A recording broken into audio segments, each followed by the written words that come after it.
Hello বন্ধুরা, আজকে আমার খুব জ্বর হয়েছে বলে আমি আজকে কিছু কাজ করতে সেরকম পারিনি। বলে আমার শাশুড়ি মা বললো আমার ঘরে শুয়ে থাকো, আমি বাজার থেকে আসি, এসে তোমার বিছানাটা তুলে দেবো।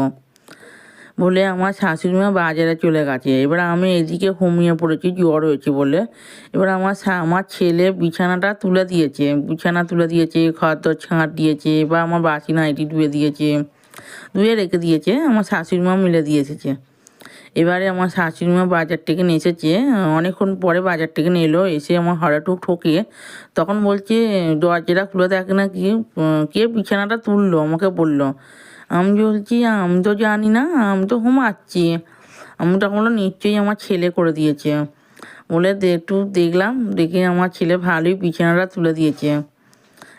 মিথ্যা কথা বলবো না, আমার জ্বর হলে আমার ছেলে আমার একটু কাজ করে দেয়। তখন কাজ করে রেখে এবারে খেলতে চলে গেছে। আমাকে বললো মা একটু খাবে, হ্যাঁ, নাহলে আরও শরীর খারাপ করবে, আরও জ্বর হবে বলছে। আমি তখন বলছি ঠিক আছে বাবা, তুই যখন বলছিস নিশ্চয়ই খাবো।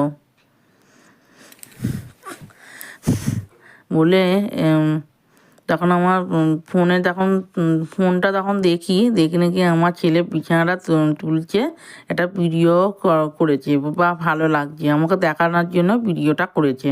আমি তখন বলছি এইটা আমি ছেড়ে দেবো। বন্ধুরা, আমার ছেলের ভিডিওটা কেমন হয়েছে তোমরা একটু কমেন্ট করে জানাবে। আর আশা করি ভালো থেকো, সুস্থ থেকো, সবাই ভালো থাকবেন।